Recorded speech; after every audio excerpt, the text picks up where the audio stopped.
دوستانو په داسې ریاست کې اوسېږو چې سړی په جیل کې ایپایار پې کټ کېږي. خبره کوم د علي وزیر. په جیل کې په 3 پیو کې گرفتار شو، بیا په جیل کې په 30 تاریخ رهایی ورته وشول، بیا جیل ته لاړ. اوس په 1 تاریخ باندې بیا د هغه رهایی شوې ده او نن د هغه 5 بجې د سکر کې پولیسو ته حواله کړو. هلته په 3 پیو ولګېدل او سکر ته یې نن ویوړه.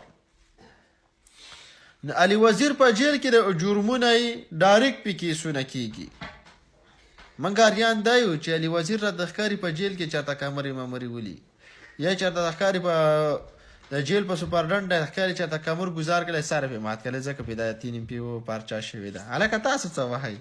سړی په جیل کې دی، مثال کې په 13 پایارو کې سړی ونیول شو، جیل ته لاړ، بیا عدالت کې بری شو، کیسونه ضمانت وشو، خو چې بیا په دې سړی په جیل کې نو دا څنګه کیس کېږي یار؟ داسې د ښکار چېرته علي وزیر په جیل کې کمر راغسی او ډیپټي کمیشنر نه یې پکې سر ویشتلی په پشت کې په سمرباح کې سړی خو کله کیس پې د دغې نه شوي. هلکه د دې متعلق تاسو څه وایئ؟